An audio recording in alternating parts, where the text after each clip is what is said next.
Hello guys, welcome back to the crew calling all units comparison test number 16. After covering the street and the dirt, we are moving to performance 4097 cars. And we start with the first category, which has 3 contenders, meaning the hot hatches. Contender number 1 is the little powerful thing, the Abarth 500. 444 horsepower, 597 newton meters of torque, and it only weighs 900 kilograms.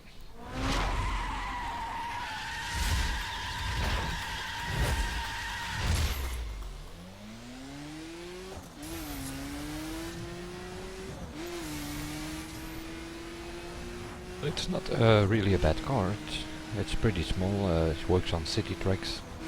The track I created here, we are in the south of course, which has a few extra problems, meaning that very often when you're in the south you already see it on the sky. The weather is bad as hell. Very often it's raining, and that also means that this performance category tests, that's sort of what it is, just like in street and dirt. I will do some category tests from the different categories in game, hot hatch, muscle cars, retro cars, sports cars and so on. Performance is also the biggest spec, meaning there are 85 of them. That means that in some of the categories I have to test I think almost 20 cars or even more in some of them. I might subdivide it a bit more, I will see. This was kind of okay. I only had to do 3 cars. 2 were already at 4097, so I only have to go to the performance tuners to put one of them at 4097. The rest will take a bit more work, so it will also take a bit longer to get to the winners battle for performance at the end of the category tests. This thing is not that slow, it just, yeah. Problem is a bit that it understeers a bit. Which means you have to slow down for certain corners.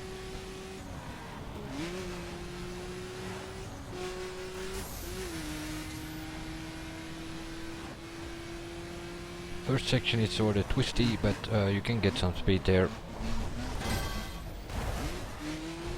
And then we arrive here in Chattanooga, I think it is, and yeah. That's a bit braking acceleration, what matters. Sharper corners. So to go through the little town, a sharp right, and finish. That's sort of the idea.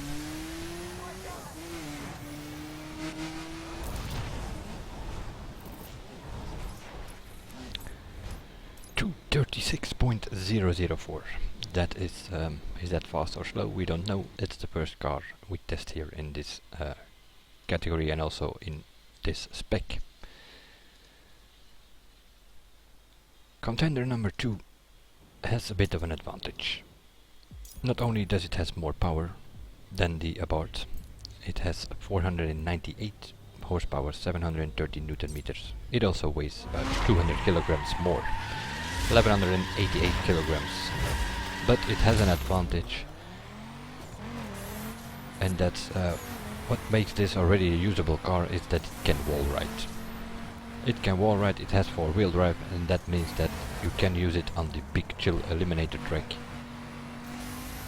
You can even use it on proving grounds where it can actually ride those walls from one barrier to another and can actually beat the Huayra and the LaFerrari and all that sort, which are considered to be the best performance specs overall.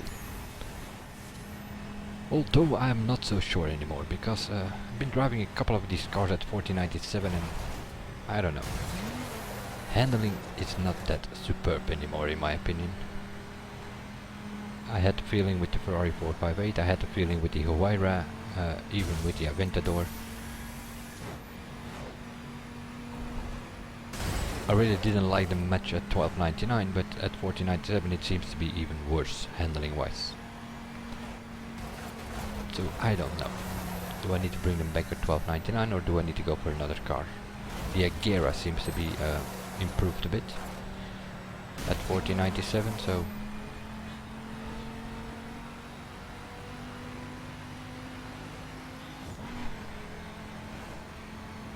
but these performance tracks, they are usually this is one that I created myself to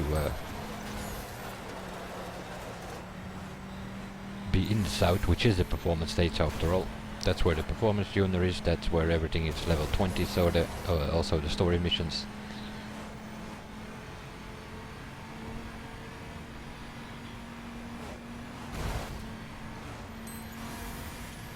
This is track, it's going bit north of Daytona, I think it starts, and it goes to Chattanooga. That's what this little town here is. And there we sort of do a couple of U-turns.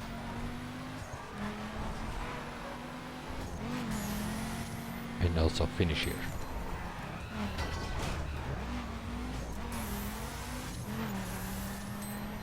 But see, you can use the barriers and the walls to wall ride with this thing. Yeah, that is a big advantage, and it also shows in the time. We're just crossing the 230 marker, 231 something, which is about 231.3, which is about 4.5-5 seconds faster than the Abarth. That will not always be the case. If it's a track where you can't wall ride, then the Abarth is not that bad. It's not gonna smoke Huayras or something, but we are comparing the hot hatches here with our last contender being the Mini Cooper S. It has 510 horsepower, which is the most of the three. And it also weighs 967 kilograms, so sort of the same weight than the Abarth. But it's a bit bigger and it can't really wall ride, so I have to try to keep it as clean as possible.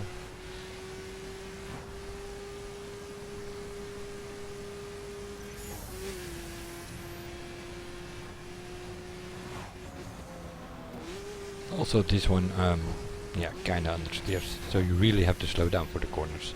And that's what's probably killing this thing in performance. Since it can't wall ride, it will also not approach the time of the focus, especially not if there is more traffic here, which is the case. Out of the 3 runs, this is probably the one with the most traffic. Which means you can always choose the best driving line, but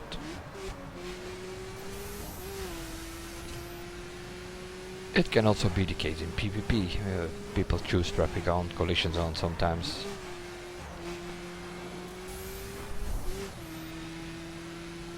Which is a bit of a annoying fact, but then on the other hand I kinda understand it. If you're doing it with the intention to ram, then well, then I can't understand it. But if you're doing it, you put the collisions on to kill the slipstream effect, because some people are just teaming up there and they are ghosting away from the pack, and yeah, it's not really driving, that's just crew work.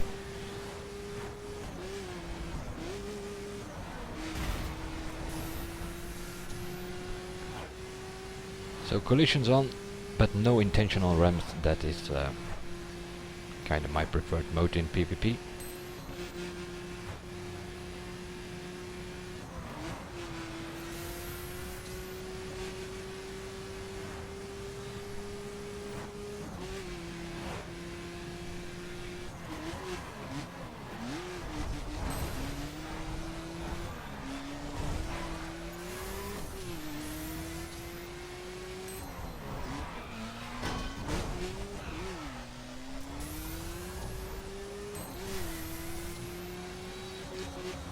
A bit bigger than the Abarth, but it has more power, so because that's sort of what we are looking for. We're already past the time of the focus, which is no surprise, seeing on this track there are about few barriers where you can wall ride. It's always going to be faster. 235.9 fraction, about 1/10 faster than the Abarth, so the Abarth and the Mini Cooper are sorta equal on this track. And the Ford Focus standing out a bit due to the wall ride capacities. Which means we have our first winner for the hot hatch category, that is the Ford Focus. Seeing it is about 4 or 5 seconds faster than the other contenders, it probably will be the only one that will go into the winner's battle, because let me check here, we have 8 different categories in performance, and that is because we also have hypercars now, which was not the case in the other specs that we already tested, street and dirt. Now we do have hypercars, so we have a category more, that 8 winners. That means that only the 2 other fastest times, which most likely will come from the hypercars, will go into the winner's battle, where I sort of try to determine the top 10. So that will be the 8 winners and the 2 fastest times that will go in there. But that will all be next videos, because for instance in sports I have to test 16 cars, 23 in supercars. The rest is kinda okay, 7, 6, 13, 5, 8, 11, something like that. That's more okay, but sports and supercars are pretty large categories. So I will have to do some work on that before those videos will be up. I will have them as soon as I can get my cars to 4097 and also wait on the conditions, because since we are in the south I have to wait very often on the sun to get sort of equal conditions. Other than that, that will be it for this one. I will see you guys in the next one, and bye for now.